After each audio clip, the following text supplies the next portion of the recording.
6 ವರ್ಷದಿಂದ ಮಕ್ಕಳಿರಲಿಲ್ಲ.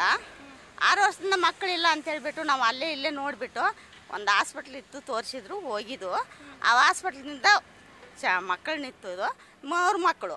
3 ಮಕ್ಕಳಾದ್ಮೇಲೆ ಅವಳು ಏನು ಮಾಡಿದ್ಲು, ಕರ್ಕೊಂಡೋಗಿ ಸಿಸರಿಂಗ್ ಮಾಡಿಬಿಟ್ಟು ಆಪ್ರೇಷನ್ ಮಾಡಿ ಸಿಸರಿಂಗ್ ಮಾಡಿಬಿಟ್ಟು ಮಕ್ಕಳನ್ನ ತೆಗೆದ್ಲು. ಆಮೇಲೆ ವಾಡಿಗೆ ಹಾಕಿದ್ರು. ವಾಡಿಗೆ ಹಾಕಿದ ತಕ್ಷಣ ನಾನು ಹೇಳಿದೆ, ನನ್ನ ಹತ್ರ ಇಷ್ಟು ದುಡ್ಡಿಲ್ಲ, ನೀವು ಏನು ಮಾಡ್ತೀರಿ. 3 ಗಂಟೆಗೆ ಒಂದು ಮಗ ತೀರೋಯ್ತು. 3 ಗಂಟೆಗೆ ಒಂದು ಮಗ ತೀರೋಯ್ತು.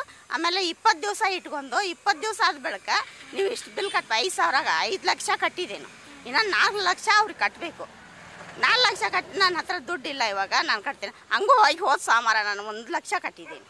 ಅಲ್ಲೇ ಇಲ್ಲೇ ಸಾಲ ತೊಗೊಂಡೋಗಿ 1 ಲಕ್ಷ ಕೊಟ್ಟಿದ್ದೇನೆ. ಆಮೇಲೆ ಬುಧವಾರ ಮಕ್ಕಳು ಇಬ್ಬರು ತೀರಿ ಹೋಗಿದ್ದಾರೆ 7 ಗಂಟೆಗೆ. ನಮ್ಗೆ 11 ಗಂಟೆವರೆಗೂ ಹೇಳಿಲ್ಲ, ಮಕ್ಕಳನ್ನ ಸಾಯಿಸಿದ್ದಾರೆ. ಡಾಕ್ಟ್ರ್ ಯಾರೂ ಇರಲಿಲ್ಲ. ನನ್ನ ಮಗ ಹೋಗಿ ಕೂಗಾಡಿ ಎಲ್ಲ ಡಾಕ್ಟ್ರನ್ನ ಕರೆದಿದ್ದಾರೆ.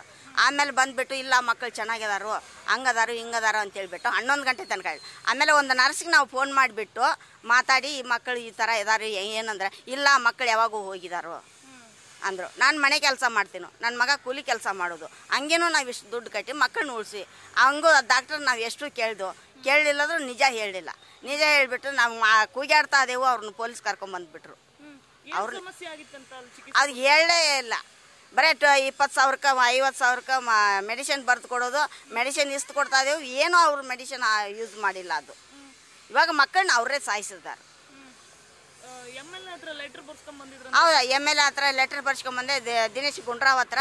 ಆಮೇಲೆ ತಗೊಂಡೋಗಿ ಹಾಸ್ಪಿಟ್ಲ್ ತೋರಿಸ್ದಾಗೂ ಅವ್ರು ಕೊಟ್ಟಿಲ್ಲ, ಬಿಡಲಿಲ್ಲ ಮಕ್ಕಳನ್ನ. ಇಲ್ಲ 10% ಕ್ಲಿಯರ್ ಆಗೈತಿ, ಇನ್ನು 10% ಐತೆ, ನಾನು ಕ್ಲಿಯರ್ ಮಾಡಿಕೊಡ್ತೀನೋ, ಬುಧವಾರ ನಿಮ್ಮ ಕೈಗೆ ಕೊಡ್ತೀನೋ ಅಂತ ಹೇಳಿದ್ದ. ಅದನ್ನು ಕೊಟ್ಟಿಲ್ಲ ನಮ್ಮ ಕೈಗೆ. ಬಿಲ್ಲು ಒಟ್ಟಿಗೆ 9 ಲಕ್ಷ ಮಾಡಿದ್ದಾರೆ. ಇವಾಗ 5 ಲಕ್ಷ ನಾನು ಕಟ್ಟಿದ್ದೀನಿ. 4 ಲಕ್ಷ ಕಟ್ಟಬೇಕಾಗಿತ್ತು. ಅವ್ರು ಕಟ್ಟಿ ಆ ದುಡ್ಡಿಂದ ಇದನ್ನೇ ಮಾತಾಡಿಲ್ಲ, ಮಕ್ಕಳನ್ನ ಮಾತ್ರ ಕಟ್ಕೊತಾರೆ.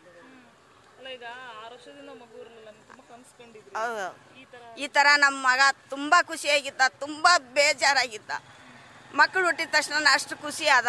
ಇವ್ರಾಗ ಅವ್ರ ಕೈಯಾಗ ನಾವು ಜೀವ ತಗೊಂಡು ಬಂದಿದ್ದೀವಿ. ಈ ಪರಿಸ್ಥಿತಿಯಾಗ ನಾವು ಕುಂತಿದ್ದೇವೆ. ನಮ್ಮ ಬರೋ ಪರಿಸ್ಥಿತಿ ಇನ್ನೂ ಯಾರಿಗೂ ಬರಬಾರ್ದು, ಅದನ್ನ ಹೇಳ್ತಾ ಇದ್ದೀನಿ. ಹೌದು, ಸಾಲ ಮಾಡಿದ್ದೀನಿ, ಬೇಜಾನ್ ಸಾಲ ಮಾಡಿದ್ದೇನೆ. ಅವಾಗೂ ಕೇಳಿದೆ, ನಾನು ಇಷ್ಟು ಸಾಲ ಮಾಡಿ ನನ್ನ ಕೈಗೆ ನೀ ಹೆಣ ಕೊಡ್ತಾ ಇದೀಯಾ, ಇನ್ನು ನನಗೆ ಅರ್ಧ ದುಡ್ಡು ಕೊಡು ಅಂದ್ರೂ ಅವನು ಒಪ್ಕೊಂಡಿಲ್ಲ. ಕೇಳ್ದಂಗೆ ಓಡಿ ಹೋಗಿಬಿಟ್ಟ ಡಾಕ್ಟ್ರು ನಾರಾಯಣ ಸ್ವಾಮಿ. ಇವಾಗ ಅದನ್ನೇ ಬೇಕಾಗಿರೋದು ನಾನು. ನ್ಯೂಸ್ ಫಸ್ಟ್, ನಿರ್ಭೀತಿಯಿಂದ ನಿಮ್ಮ ಪರವಾಗಿ.